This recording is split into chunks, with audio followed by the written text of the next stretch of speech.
Welcome into this Five Clubs conversation. I'm Gary Williams. And most of the guests that we have on this show have a certain progression that they've all had in their professional lives. Well, this week's guest, a little bit different. He didn't come from some decorated college program, and he was not earmarked necessarily to be a star on the PGA Tour. But by way of the University of Alabama, Birmingham, and then Clayton State, he started to make his way in professional golf. It got to the point that he ascended to the PGA Tour and was doing quite well. But he was hiding something, a drug addiction, and that's Willie Wilcox. Willie came out last week and had a very lengthy and exceptionally well done story that was done by the Fire Pit Collective that was not only a written story, but also a podcast detailing his life and his drug use. I wanted to have Willie on this show going back several months, the first time I saw that he had gone public with his own addiction. Well, I thought it was worthwhile to have that conversation then, and even more so now, because unlike the people that he talked with recently that, again, did a brilliant job, Willie the addict is going to be talking to Gary the alcoholic. And only we know each other best because we travel a path very similarly. So I'm looking forward to this conversation with a guy who's shown a lot of courage and given a lot of inspiration to quite a few people over the last week.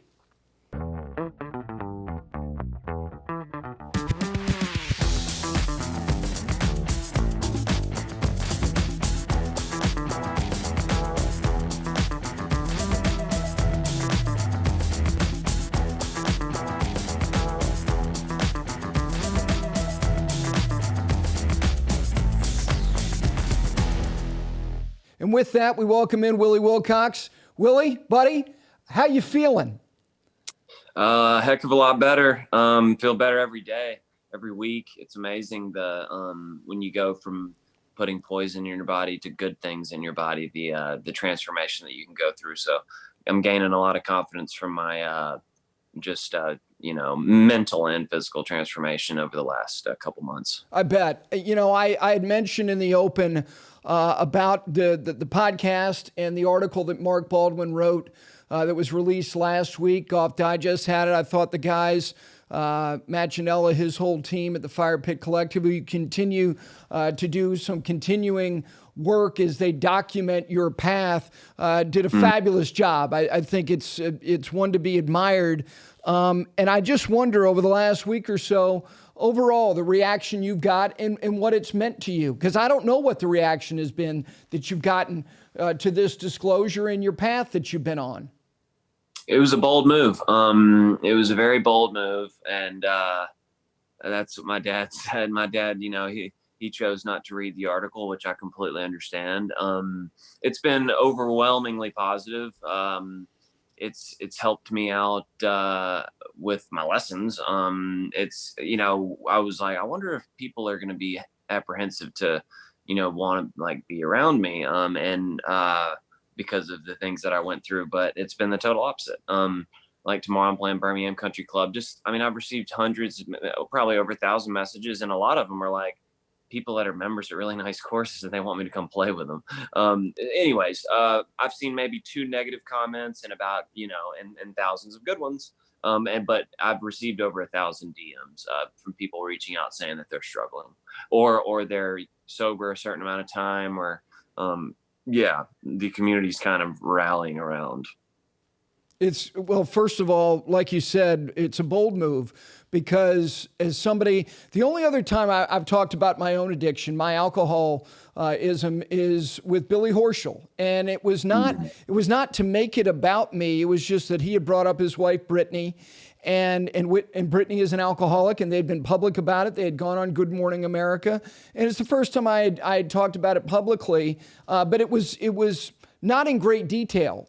And what I was hoping to do today, because only I can understand you as well as you can understand me, because we're on a similar journey of having an addiction, and it takes over your life, and you think it's going to kill you, and but here's the thing: it's a disease. And despite that, there's a stigma associated with it because there's still many people in society who think it's a moral failing. Like, why don't you just have the willpower to stop? Well, it's not about willpower. Yeah. These are diseases of the brain that your addiction will even tell you that you don't have an addiction. That's how twisted we get in the way that we are about our own behaviors. And I want to tell you that, first of all, I applaud you. I'm proud of the fact that you've been willing to do this. Have you felt liberated by it? Have you felt like, you know what? I was keeping so much to myself. I've been a little bit more public. I've gone to rehab. Do you feel even more liberated in the last week as a result of talking about this and it going public? Absolutely. I mean, I hid it for so long, and I knew, the overwhelming theme in this whole thing is that I'm doing well now. I would never obviously go public with something like this if I was still struggling, because that would be stupid. And I want to convey a good image when I see people, so I'm trying to be around people every day, and just so they can see me, see my eyes, they're not pinpoints anymore. They're not red. I don't have bags under my eyes, no more crow's feet.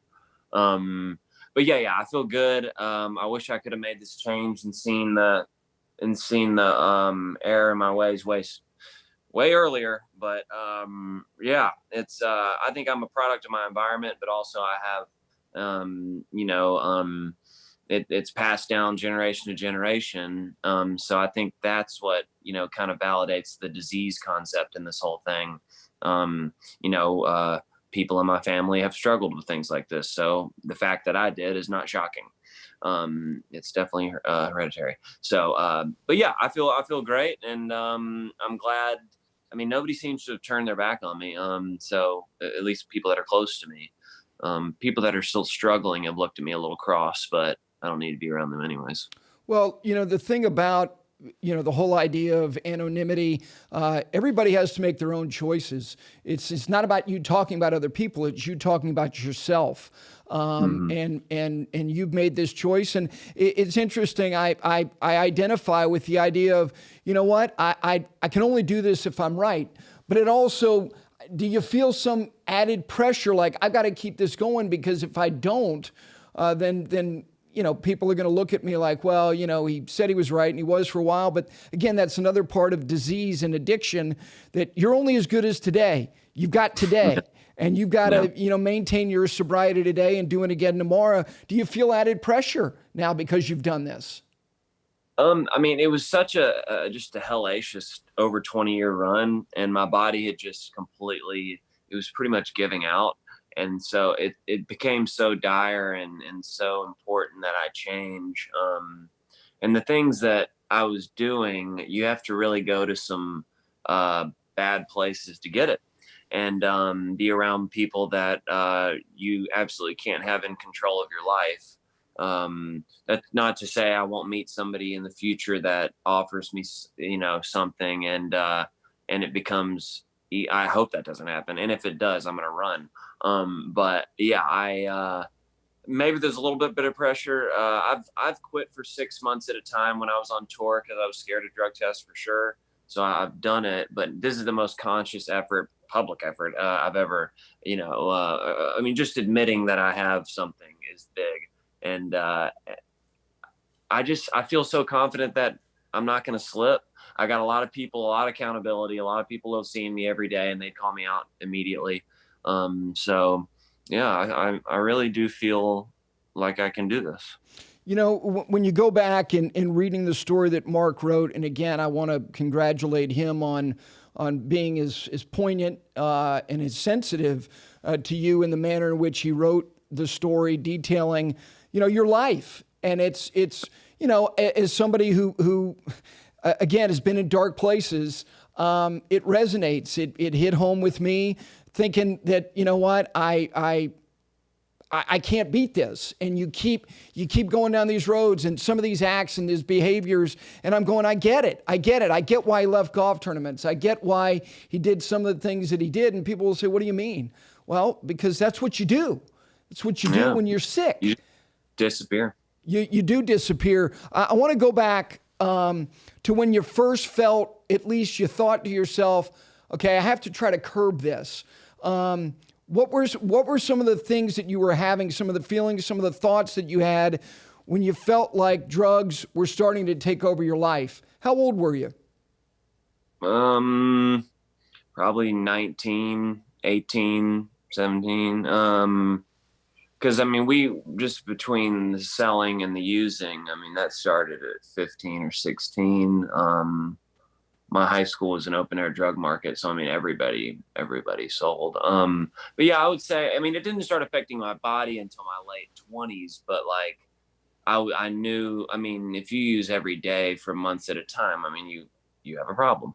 And yeah, I would say 2012 was the first year as a professional where I was like, oh my God, this is a disaster.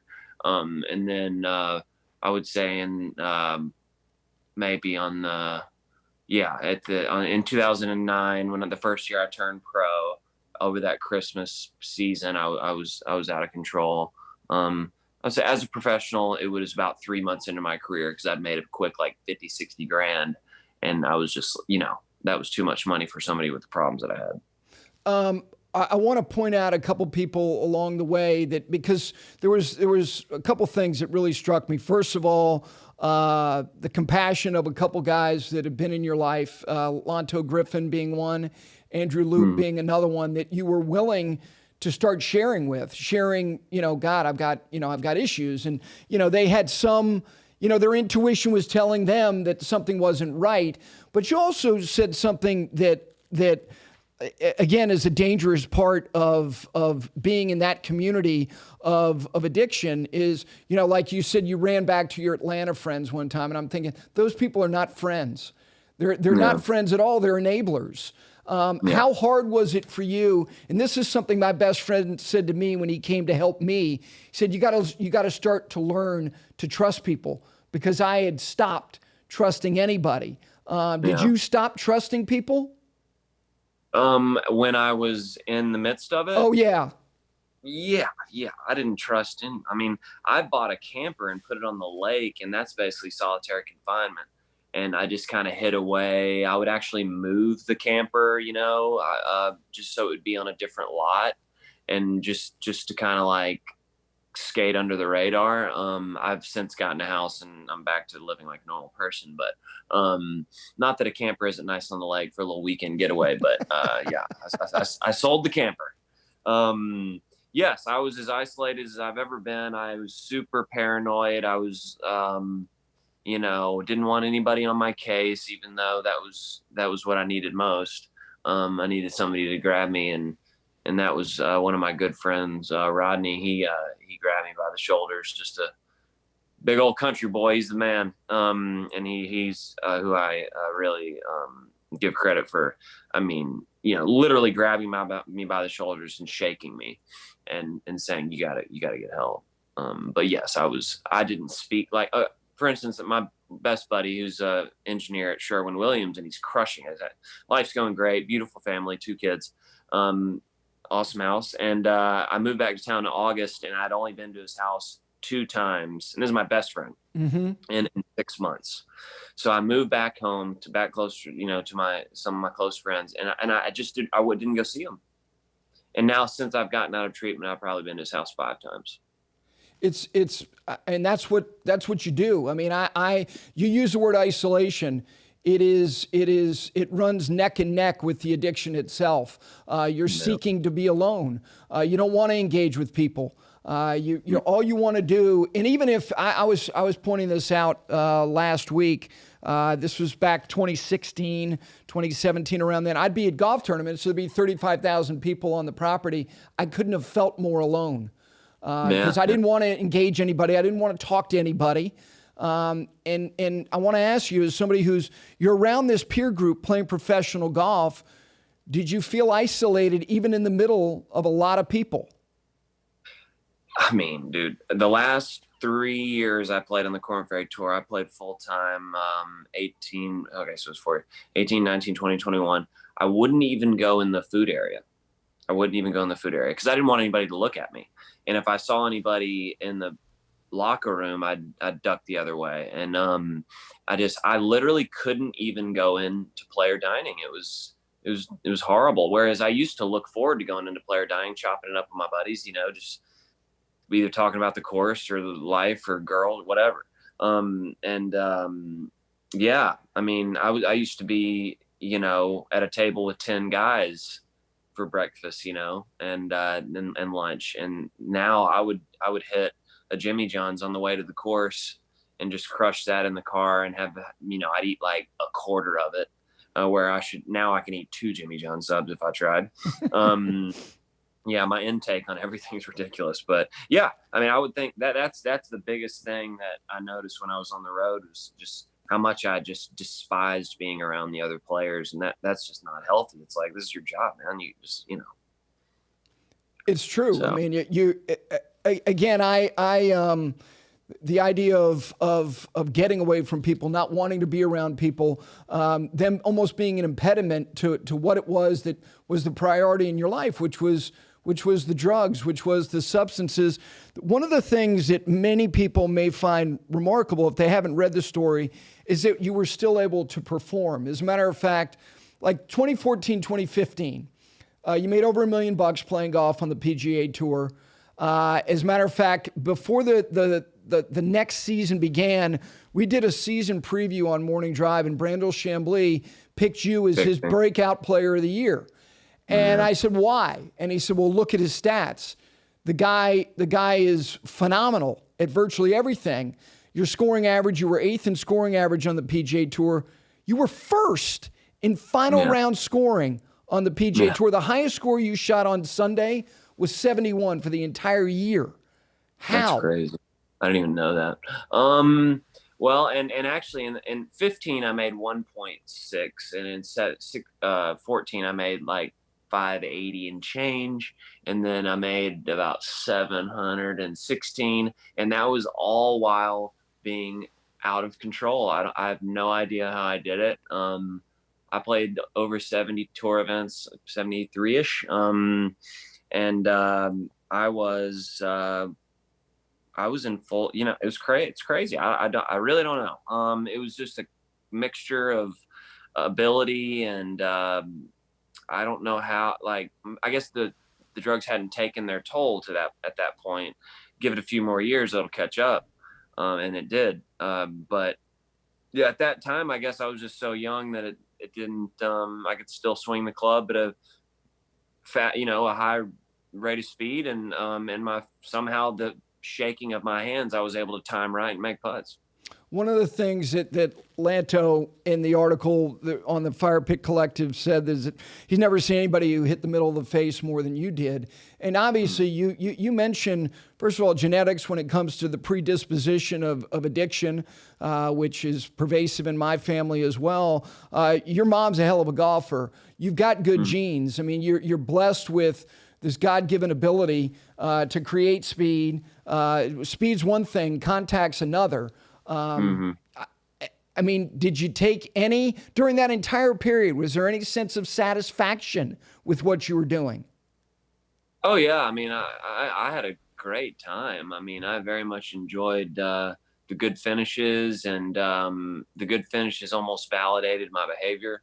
So like the success of making a lot of money in a tournament, having a nice high finish, and then flying to the next tournament with some of your buddies and drinking on the private plane and consuming numerous other things. It felt like a movie. It felt like, you're in some kind of Johnny Depp movie. I mean, it was just like crazy. Like, I mean, I was like, how can I do what I just did? I mean, I would be in tears. I mean, I cried to Lanto when he caddied for me in the car on the way to the course and would shoot 67. I mean, I would be in tears and in pain and sweating and cold. And then I'd tee off and shoot a couple under par in a PGA Tour event. The amount of times I broke down in front of him, whatever. And Luke was always really cool out there on tour. He was another one that would grab me and be like, you were being a little punk, you're being a weak man. And you got to be strong out here. You're going to be gone really fast. And I was like, man, I'm fine. I'd tell him that I'd straighten out, but I never would. 14 was a really, really rough year. But I kept status. I don't know how. Well, you did, because you kept shooting low scores. It's interesting. You said, it felt like a party. Was there a lot of justification, rationalization that was going on in your mind because you were performing? I'm fine. Like Yeah, this, I'm okay.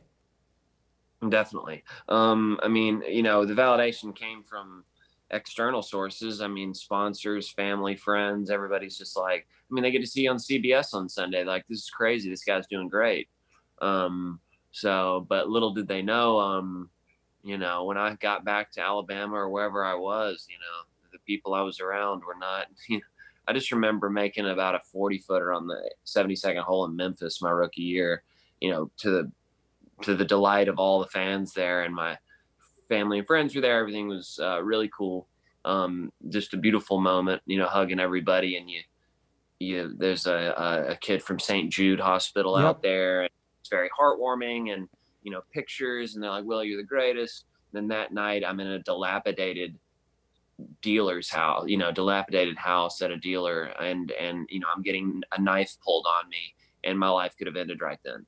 And just hours before, I made 150, 180 grand, whatever it was, on the PGA Tour. And then in that moment, I'm about to be killed over some stupid $50 drug deal. Your family, they have any idea what was going on to the depth that you were dealing with this addiction?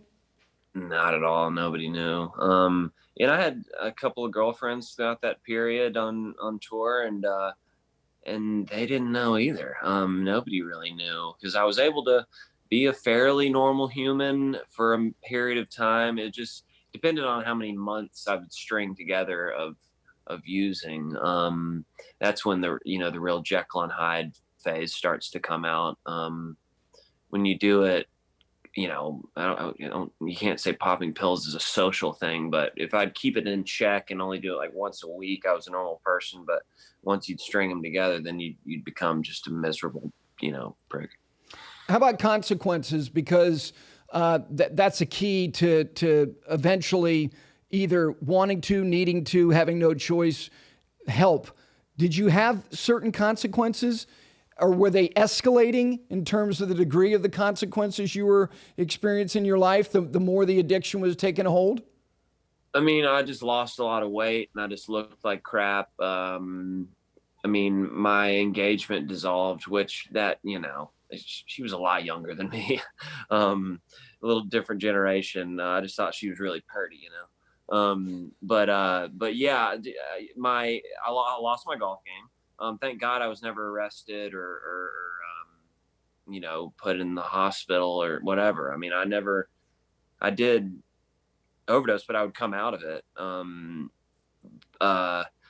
Just my waning relationships. That was the big one. I just want to be social. And I am a very social person. But I'm not when I'm on drugs. So I was like, I hated who I'd become. My relationships were strained. I couldn't get a girl to save my life. Not that I was really trying. I didn't care, but, you know, I'm living in a camper. I'm just like, okay, life's got to change. So it's time to do a 180. I've never said this publicly before. Consequences. I'm sharing this now because I am inspired by what you're saying, and there was an inevitability to me talking about this. I lost my job at Golf Channel because I showed up to work at the U.S. Open drunk in 2020.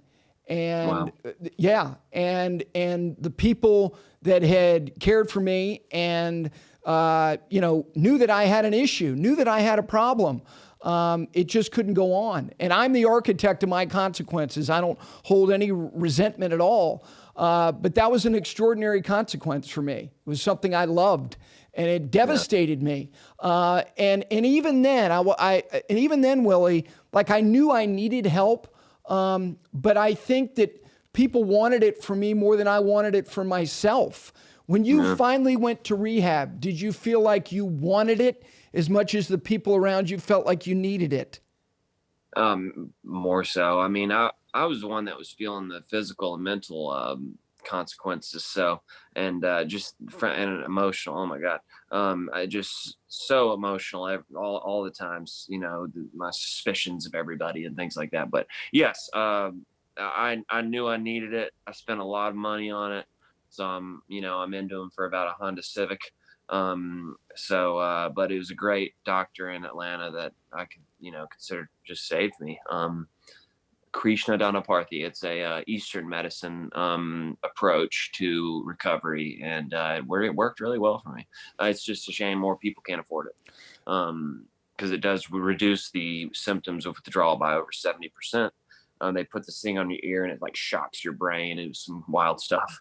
And then they pump you full of NAD, which is a naturally occurring compound in your brain, whatever. And so I got a bunch of infusions and the thing on my ear that was there for 6 days. And yes, going all in on something like that, spending that amount of money, I absolutely knew it was time. Yeah. The it's interesting, all these various forms. I'm glad that you brought up, you wish more people had the means to get it, because it's, look, we have an epidemic of drug use and alcoholism in this country, and the ability for people to get clinical recovery in any form that they can is limited. It's costly, but the market for it, it's never going away. It's only getting bigger, because these problems are not, they're I mean, it is, again, I don't know how many people you came in contact with during your treatment period. Was it a handful of people who were going through the same thing you were? Fortunately, it wasn't a group dynamic. Okay. It was a one-on-one, and that's a little, more expensive, but I just didn't want to meet anybody else that was going through the same thing. So yeah, it was kind of just nurses and the doctor that were I was seeing on a daily basis. But yeah, with the introduction of fentanyl, I mean, I just think this next generation is just, I mean, it's scary. Bless them.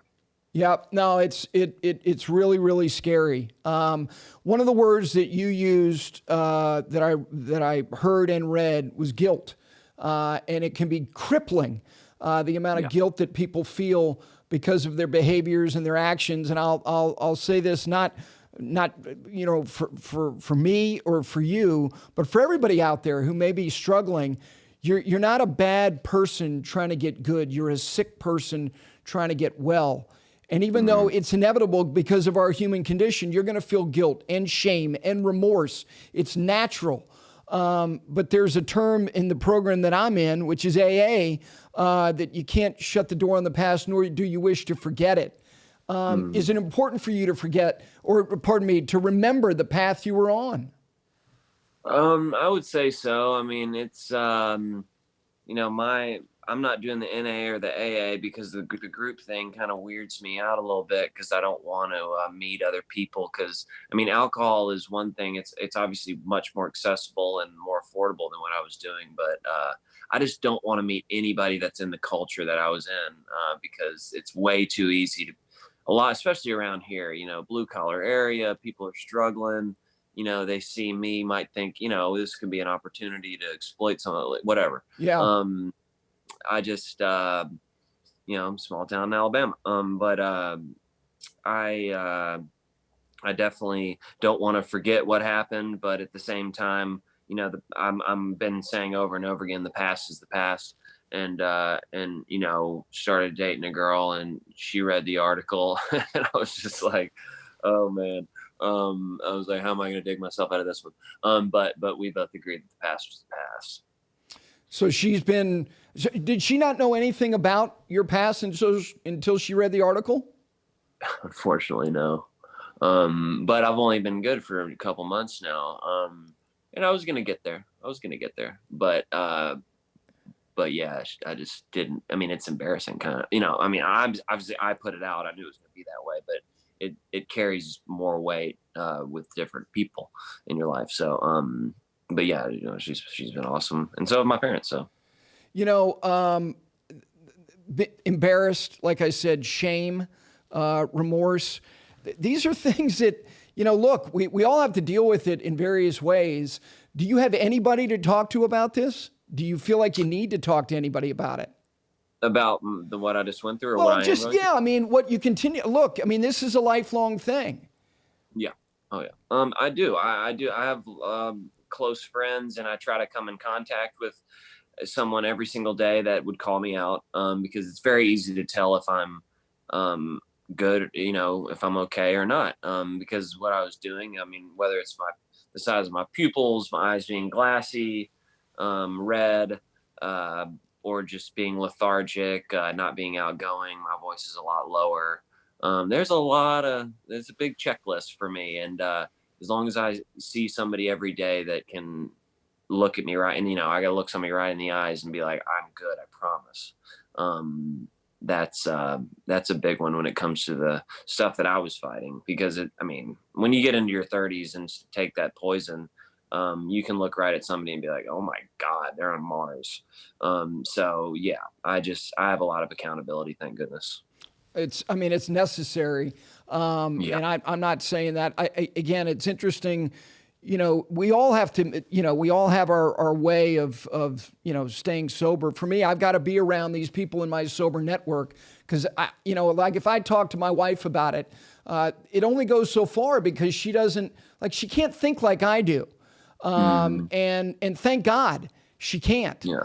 She can't identify with the thoughts that go through, your head, like addiction will tell you don't have addiction. And the various other things that will crop up that you fantasize about, that you've got to squash right away, in order to do the things you do. I'm glad that you've got, some people in your life. Does it come naturally for you to be engaged? Like you mentioned your best friend, and being around him and going to his house.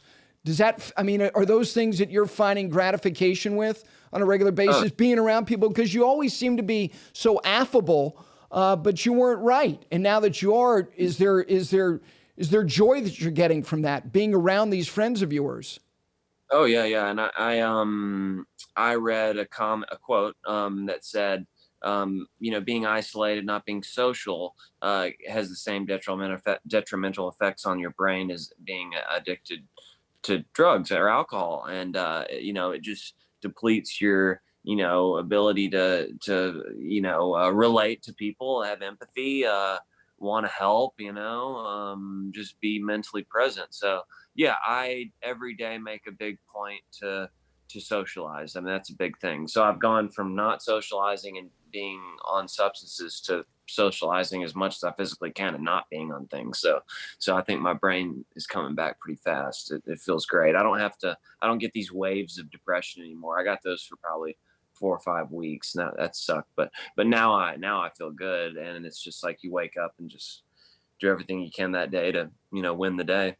You mentioned before we got started that you played 9 holes with your mom last night. And do you find a sense of gratitude in having those moments while you're going through them now? Do you reflect on it afterwards? Like when you wake up this morning, you're like, wow, I played 9 holes with my mom on Easter. Something you probably wouldn't have done 5 years ago. I wouldn't have, there's no telling what I've been doing. I definitely, I try to be more present and help out as much as I can. And I was going to go just play 9 by myself. And I was like, why don't I just invite my mom? And we'd been hanging out all day with Easter celebrations and stuff. But yeah, she came out and played 9, and, she was born in 1959. So she's no spring chicken, and she hoofed it with her bag, and she's killer. But she's been my biggest advocate my whole life. And I hated for her to hear everything, but it's honestly just the first little snippet. We got the book coming out in a 6 months, something like that. Yeah. That would be fast. We've been working on it for 2 years. But yeah, Mark's doing a great job with that. Marky Baldwin, my man. Yeah. The idea of writing a book and telling your life, you're doing it for yourself, which is great. You have to, because, deception, deceit, lying, all those things which are pervasive when you're in the throes of addiction, you're only as sick as your secrets. And for you to be able to talk openly and share this story, you got to give it away to keep it yourself, which is sobriety. Is that the primary reason why you're doing this book?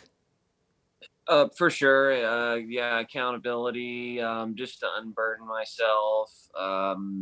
I think it'll help a lot of people. The articles help a lot of people. So I would imagine a book would do, that times whatever, 100-fold.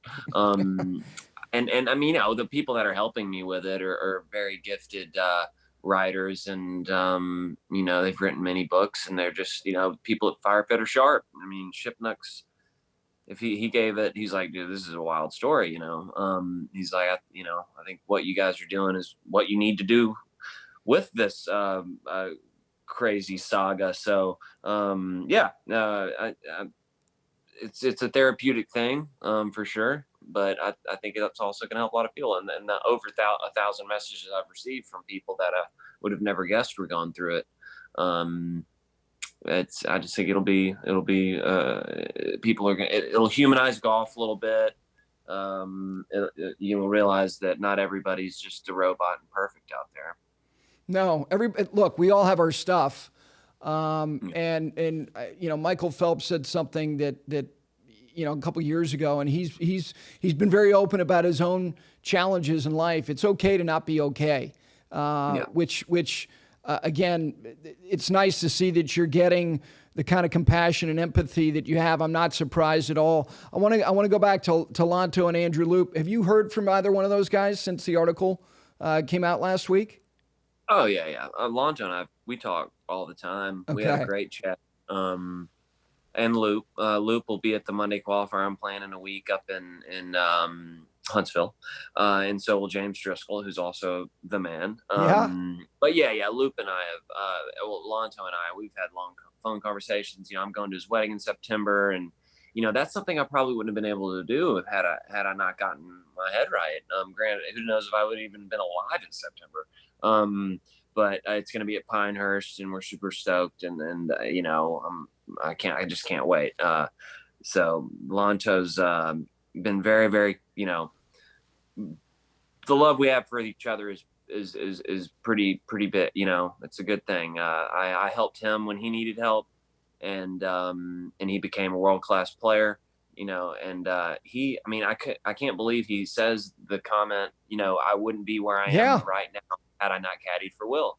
And that's just mind blowing to me so now I think he moves into his new house this week, and I'm sure it's pretty nice. And they've got a pool house, and they said, you can come crash whenever you want. I was like, dude, I'm going to take you up on that. But I just couldn't be any more, he's so savvy with money too. Like, he owns properties in Jacksonville, and he's just doing great. He was destined for greatness. His work ethic is incredible. But it was such an interesting relationship we had. He had no status. I had PGA Tour status, and he's talking me off the ledge. Giving me a big hug, being like, you're going to be okay, man. Good luck in Sony. It's just like, it was such a weird thing. Like, he was my dad, but he wanted to be where I was. And he was more impressed with me than I could have ever known. But at the same time, I was just a sad sack, and Lanto's been the best. Well, just for those folks who don't know, he caddied for you at the Greenbrier, and he had, I think he had less than $1,000 in his bank account at the time, and was thinking, this is it, 150. Okay, this is it. And so not only did you play well, you paid him like a guy who was carrying for you every week, and you paid him over $17,000, which was the kick in the fanny that he needed to have the resources to go on.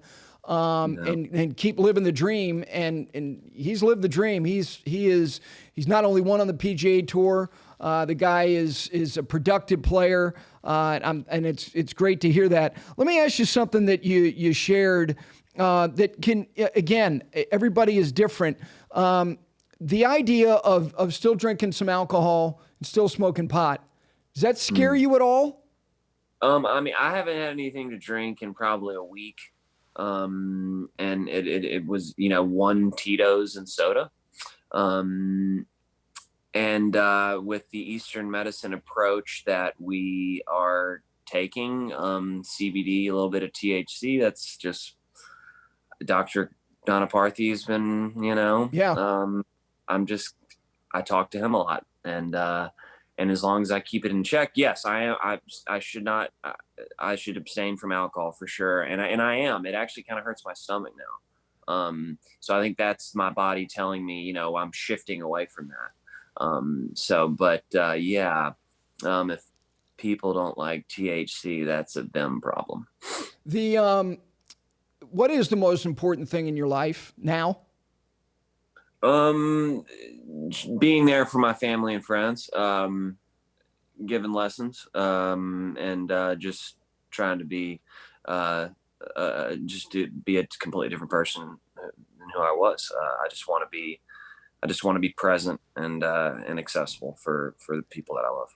You know, it's obviously entirely different circumstances, but I had Morgan Hoffman in here a little over a month ago, and Morgan played this past week, and he's got what is an incurable disease. It can be treated with muscular dystrophy, but he turned alternative medicine like you have, and found really Western medicine to be. He was really turned off by the process, and he found it to be kind of borderline inhumane. The point I'm trying to make is that he's still trying to keep that dream alive. Do you want to play again on the PGA Tour? Do you not? Yeah, I mean, I do, but I mean, I know what it takes to make it to the PGA Tour. Granted, I've only been playing for a couple months, so I think it's going to get better. But my speed is back. I'm hitting, my 6-iron 200 yards, my wedge over 150, my driver's covering 285. So, it's just a matter of getting the ball in the hole. I used to be a lot better at getting it in. I mean, I could hit it bad and shoot 66, 67. Now I'm kind of flushing it. I mean, I've shot some mid 60s rounds for sure, but I mean, I'll flush it and shoot like even. And I'm just like, what just happened? So I think it'll take a little bit more time, but I am going to give myself to the end of 2023. And if it doesn't happen in that time, then I'll just give lessons and be happy as a clam, living in Alabama. I just want to do it because I have a new backer. So I'm not having to come out of pocket. The podcast is going well, so we're making some money off of that. I really enjoy doing what I'm doing now a lot. I did the professional golf thing for 13 years. So if I don't make it, I'm totally cool with it. And that's what I'm trying to, it's not as dire as it was before. It's not like if I don't have status, I'm a lesser person. I know I've been able to engineer some new, little side hustles.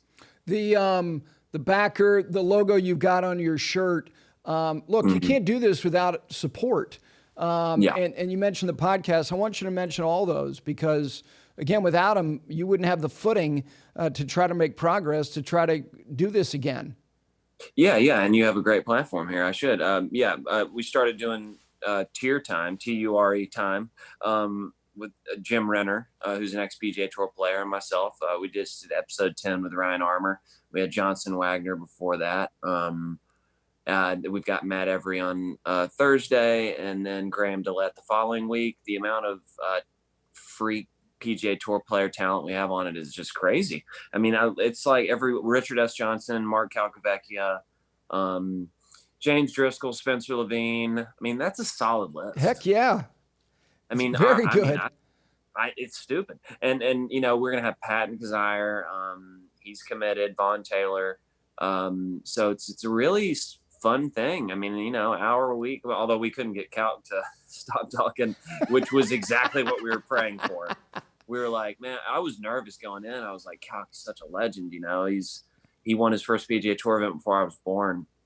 Actually, no, he won in September of '86, so I would have been a couple months old.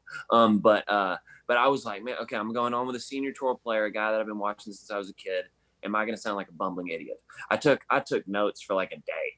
And then we get in there, team up, and it was just like gone.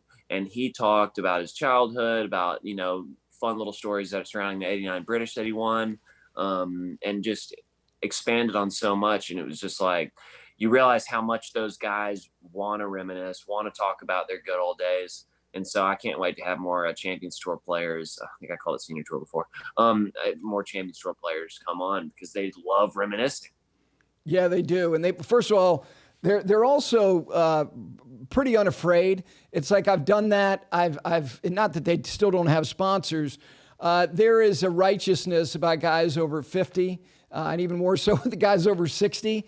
I love talking to those guys. Plus, they have awesome stories. And then sub 70, like the guys there have been very good to you as well. Sub-70, and I was going to mention that. I totally forgot to. Yeah, Sub-70 has been incredible since I kind of hung him up. Jason is the man, and he's the CEO founder, and I've become good friends with a lot of them. They invited me on the trip to Western Nebraska, Dismal River. Like, there you go. Yeah. I just bought my ticket last night. I'm going. But yeah, Sub-70 has been super cool. They're sponsoring the pod now, which is incredible. And Red Rooster golf gloves. Got a couple more that are hoping to hop on. And through 10 episodes, I think that's pretty darn good. And they've just been, so cool. I'm going to talk to Jason today. Get the new 659s. Because I got my clubs last fall for like the week, spaghetti armed. Will. Now I'm 17 pounds heavier. Wow. I put on 17 pounds in the last, it's like 8 weeks. Yeah, I need X's again. So we got to get that dialed in before I start playing. All right. Let me, let's end this with these 5 quick questions. What's the best shot you've ever struck? The 7-iron from 196 in 2013 in the 3rd round on the 12th hole when I won the South Georgia Classic. I had 2 hole outs that week. And 12 was the hardest hole on the course, and I played it 4 under. And on Saturday, I holed it from 196 with a 7-iron. I was flushed. All right. The thing you miss most about the PGA Tour? Camaraderie with my buddies. Although, I don't think any of my really close crew are even on tour anymore. But yeah, the camaraderie was awesome. The travel, just getting under the gun and performing. It's just such an unbelievable high. But yeah, I miss seeing my friends because I developed such great relationships. Whether it was, caddies, players, reps. I miss the, just being with the boys. All right. The best player we have never heard of. Let's see. I played with a guy the other day who just got out of prison, and he's been out of prison for a couple months, and we played head to head. I won, but this dude, his name's Cole. Can't recall his last name. He works in a bar in Anniston, and he's just disgusting at golf. Like I put his swing on Twitter. Did you see that? Yeah, I did. That lefty. Yeah.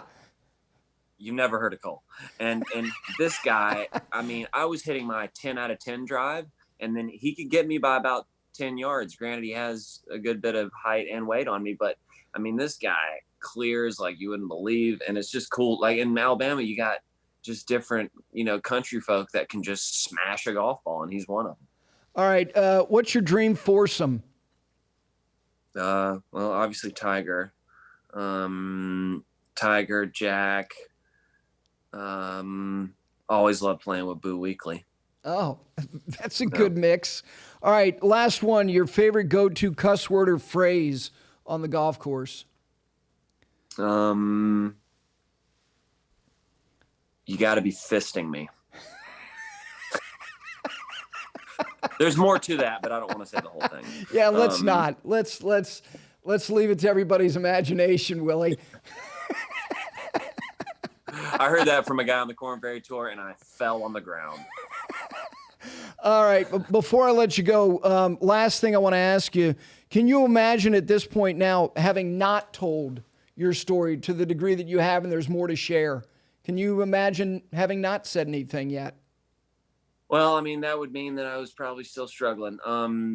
Since Mark and I started talking about it 2 years ago, we've had this plan the whole time. And then now when I had my massive stumble, and now with my, the burgeoning comeback, I'm glad that I did it. The first 24 hours was really intense. I had a lot of anxiety, but now I'm content with it. Everybody's reacted fine. Nobody's withdrawn from me. So, I'm glad I did it. It seemed to help a lot of people according to the messages and comments, and people reaching out. So like yourself and I did Danny Woodhead's podcast this morning. He'll be on the trip in Nebraska, and Matt Slauson, and a couple of Navy SEALs. So maybe just one Navy SEAL, but all you need is one, particularly in Western Nebraska. Yeah, we're gonna be safe out there. I know that. But it's gonna blow your mind. It's amazing. It's a different world in the dunes. No doubt about it. Look, if anybody is retreating from you, they were never friends to begin with. I'm glad that you have been, I'm sure, emboldened by all the reaction that you've gotten. I'm really happy for you. I really am. As somebody who is, not scared to talk about it, but I'm more inspired to do it myself and going forward. And you helped, and I appreciate it. That's wild. Yeah. I mean, never would have thought I would have affected Gary Williams in a positive way, and I'm glad that I did. Listen, take care of yourself. I look forward to catching up with you. Hope to see you. Thanks. Yeah, absolutely. Same to you. I appreciate, again, Willie taking the time and sharing more details of his story. Again, knowing that was going to come out last week, it didn't deter me at all from wanting to have him on. It's not about, who's being first. If you hadn't heard the story, I wanted you to hear it. And like I said to him, it is inspiring to me. And as the day goes forward, weeks, months, years, I'm looking forward to talking more about my own path because I know it's going to help me if it helps somebody else. So thanks for taking the time and listening to this 5 Clubs or watching on the YouTube channel, this 5 Clubs conversation. We'll see you next time.